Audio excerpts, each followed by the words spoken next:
Carl here from Brrraaains A Head-Banging Life with Starscape, a traditional heavy metal band from Sweden, telling epic tales of journeys beyond the stars. Gentlemen, how on earth are you both doing? We're doing great, thanks. Yeah? Yeah, this is Per-Olof speaking. Everything's fine. We're doing good. Well, the big question at this stage is, what's been keeping you sane over the last few months? You know, can't really ignore the worldwide pandemic. Well, I think you can ignore it because we're in Sweden, and it seems like Sweden are doing their own kind of renegade policy on the COVID-19 situation. Honestly, we're not really that affected. You are the second band last week or two I've spoken to from Sweden. And it is a bit of a surprise from someone obviously living in the UK to sort of see Sweden's approach to it and how it's affected you. And other than really touring, I guess, and going out and say playing live and stuff like that, you're not obviously seeing a massive difference, as you said. No, right. That's correct. During this period, is there sort of anything you've learnt in regards to music that you think you'll be able to sort of hold on to going forward, whether it be, I don't know, a more profile on social media and so on? To be honest, we sort of started out, at least publicly, you know, we launched our social media presence pretty much at the same time as the pandemic started. So I don't really have anything to compare it with. Of course. And let's go back then to the start of Starscapes. Can you just give me a brief overview of how Starscapes came to be? Yeah, sure. So it was originally started by me. By the way, my name is Anton. I'm the instrument guy. And so, yeah, it was started by me, and that was probably back in 2015. I started writing songs by then, and as a solo project of mine. And then in 2017, I released like an instrumental demo online. And later that year, I started discussing the possibility of Per-Olof joining me. And yeah, maybe I'll let him answer the rest of the story. Yeah, I came into the I visited Anton. He was living in Sheffield, England, and he was writing some tasty riffs, and I said to him that he had to do something with that. I believe it was something like that. And you were recording as well at the time, I think, and this was maybe this was at 2015, somewhere around there. So time went on, and he sent me the demo, which we have released now. It's called Colony, and way back then. Sorry, not really. So there's an instrumental demo that we're talking about, which was released. It's just called Demo. But now we've been working on an EP called Pilgrims. Yeah. And on Pilgrims, there's a song called Colony. And that song, when I heard Anton, he sent me that song and I heard it. I thought it was really great. And I tried singing on it, and it worked. And we both liked what we heard. And we continued. So, from that. What was your relationship before? Did you know each other well? Yeah, I would say so. Yeah, we had some mutual friends from high school, and we go quite a far way back, I'd say. So it just fit your vocals with the instrumental music. It combined quite well because it sounds suitably like a match made in heaven. Thank you. How much inspiration then do you take from the kind of classic and traditional heavy metal sound? Quite a bit, I'd say. That's for sure the original inspiration for starting the band. And I guess me as a composer, I've been inspired since by stuff beyond that too, but it definitely started out with the traditional and classic bands from the 70s and the 80s. Is that stuff you've always loved, you kind of just grew up with or something? Yeah. What about vocally, when it comes to vocals? What sort of artists, I guess, when you sing, do you think, okay, that's who I'd like to sound like, while giving my own spin? Well, Paul Di'Anno was a big influence. Cool. Early Maiden, all these classic metal, big metal bands, where you have, but Paul Di'Anno in particular, because his singing techniques are less like, what, how could you say, maybe it's more raw. I believe when I hear Paul Di'Anno singing those early Maiden songs, I think it's kind of raw. It's not so much attitude. So that's where we want to have that in our songs as well. Much attitude. Excellent. And how do you find yourself responding when the word dated is thrown around in regards to modern band doing traditional metal?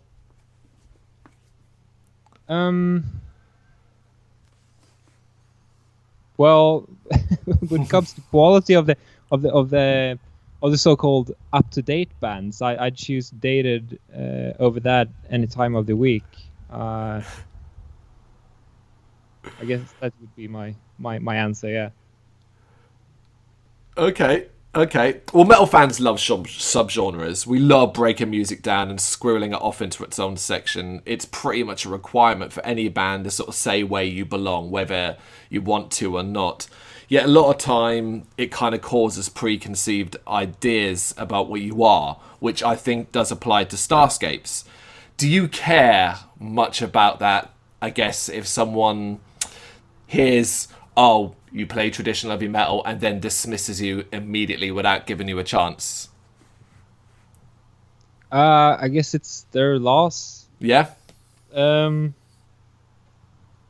sure, there are a lot of bands today being labeled as new wave of traditional heavy metal and whatnot.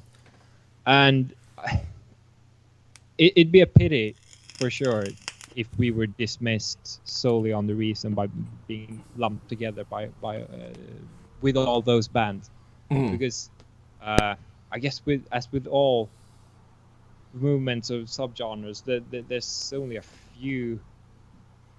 There's a minority of bands that really stand out and are something special. So it's only natural that if you put a label on a bunch of bands and then disregard like the majority of them for being not up to quality, it's a pity that some of the gems in that bunch will be overlooked.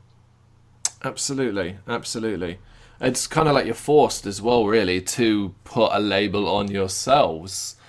Is that something you care about? Having to go, okay, we play this, so we must say we're this. Well, I won't deny that we're playing heavy metal. Of course. That'd be silly. But I'm fine with monikers like traditional heavy metal, classic heavy metal, because that while I wouldn't use those words to describe the music myself, I think they do help people find the band, I guess. Mm. If they see the label traditional, yeah, maybe they're yeah. I mean, I completely understand the whole labeling thing. It's a great starting point for most people, and then the idea is you would listen to it and go, okay, right, this is what I'm getting from it. This is what it makes me feel, and this is what I enjoy from it. For example, with the EP, it really conjured up an image for me of shooting through space, picking up speed until everything blends together into madness and do some colourful sight. And that was just based off 2 tracks. When you released it, Pilgrims, was it kind of testing the waters and sort of see how people respond? Because obviously it is just 2 tracks long. Yeah, I'd say so, because what we've mainly been working on since Per-Olof joined the band is a full-length album. But we discussed that a bit, and I think we came to the conclusion that we can't just release an album out of the blue without anyone knowing about the band. So we thought that let's put 2 songs out there first, get a buzz going, and then release the big thing, the full-length album. Okay, that makes sense, of course. And how have you found the reaction to date to Pilgrims? Great so far, I think. All the reviews that we've read have been overwhelmingly positive, I'd say. Of course, I guess there's a bias there that people who don't like it are probably less likely to review it in the first place, right? I know in the comment section on YouTube and so on, it's also been overwhelmingly positive. There have been so the things that people have been complaining about slightly is the vocal. So I don't know if you have a comment on that, Per-Olof. Well, I've read some comments, and of course I'm on the fans side, because I'm also very picky about what I listen to, and when I really like metal, and I've always done, and sometimes you maybe have to sometimes it's just it doesn't fly. I don't know. Sometimes I can hear something and I go like, yeah, this is a cool song, but not for me. And I think we'll always have that, and that's all right. We will keep on. We will release the album and see what's gonna happen. That's really interesting because obviously the loudest voices in any comment section, particularly on YouTube, are often always the negative ones. So it's very encouraging to hear there's positivity. Are you saying that negative comments were aimed at your vocals? Yeah. We've read some comments about that, but also comments that say that they are great. So I mean, that's it's all right, I guess. It has to be, I guess. Yeah. It has to be. If you take I'm almost lost for words because for me, kind of like your vocals are a major component of it makes it such an attention-grabbing EP. So let's talk each particular track. Pilgrims of the Stars. I guess I want to understand if there was anything you were focusing on either track, starting with Pilgrims of the Stars. Composition-wise, or sorry, I should say. Inspiration. Was there a specific story you were trying to tell, or something like that? Yes, there is a story to the tracks in as a whole. So what you've seen so far on the EP is like the first part to or the first glimpse of a concept album. Excellent. So the lyrics will tell a story that continues on the full-length album. That's very, very exciting. It's very interesting to know. So talking of which, you've kind of touched upon it a few times, but obviously what all left wanting more. What's the word then on the album that you can share? We've got basically everything except for vocals and solos recorded, I'd say. Cool. Yeah, we're almost. It's not much left to record now. I'd say to follow up on the previous question, just this idea of inspiration, what we are trying to do with the storytelling here on Pilgrims of the Stars is you have this deserted feeling, I guess. People going to something that they don't really know. They don't know where they will go. They have a mission. So inspiration wise, I'd say that's the biggest thing we've tried to put in the vocals, at least, to have someone question big questions. It's big questions in the lyrics, and try to have this inner voice always trying to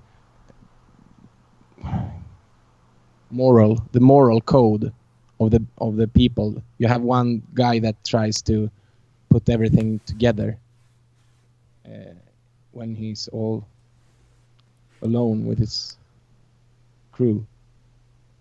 Okay, that makes sense, especially when you look at the titles. You've got Pilgrims of the Stars and you've got Colony. You are obviously implying, as you've already said, there's a much larger story to come from there.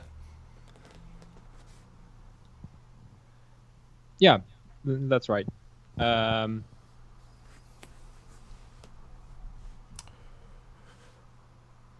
So have Starscapes.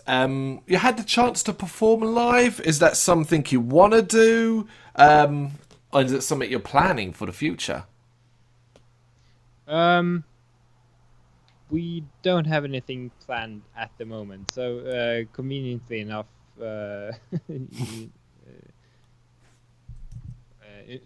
in regards to the pandemic situation and all. But yeah, we've been discussing it. Nothing like hands-on yet. I know for a fact that Per-Olof has been pushing me, right? Yeah, of course. We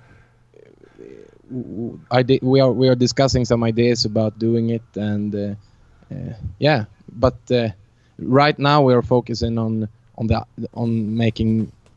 releasing the album and doing make a stand in the, have something to stand on. Something to play. Yeah. That's great. Right, outside the music side of things, and we'll start with you, Anton. What kind of keeps you busy aside from writing and planning for Starscapes? What gets you up in the morning? What gets you excited? Wow. So the big one would definitely be my family. So I'm a family guy. I'm a father of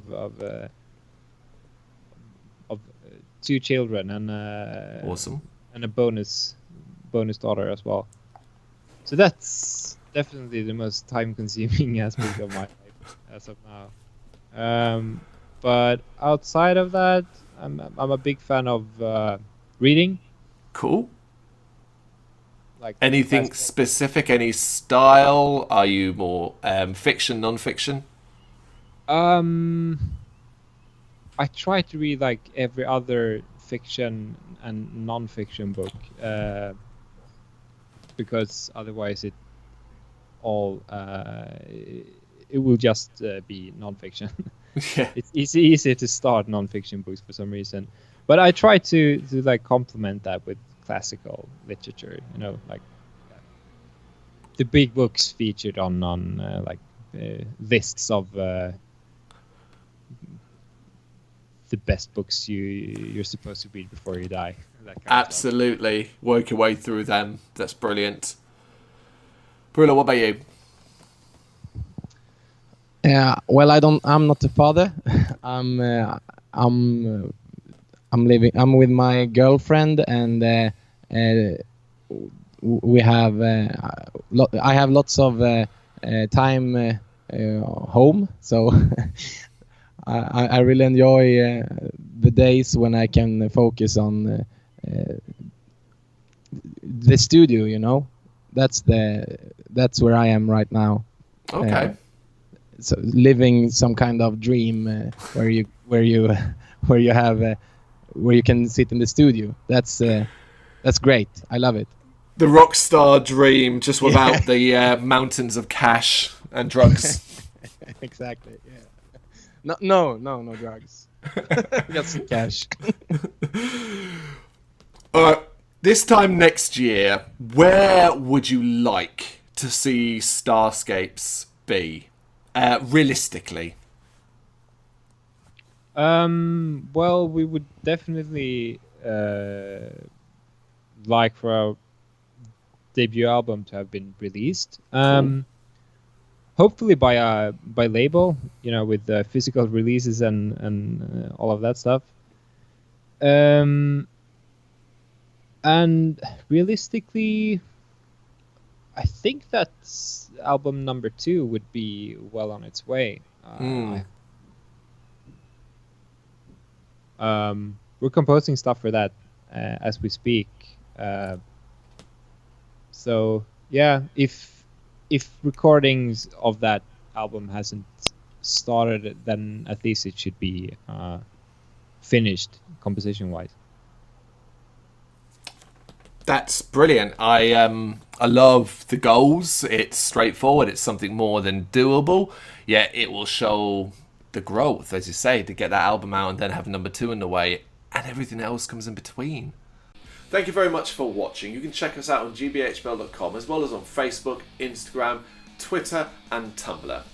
Go to Patreon to help us out over there. That's patreon.com/GBHBL, as well as Big Cartel, where you can find some of our merchandise. We have a podcast running on SoundCloud and Apple Podcasts. And of course, if you like this video, do us a favour, hit the subscribe button and help the channel grow. Games, horror and heavy metal. What else is life for?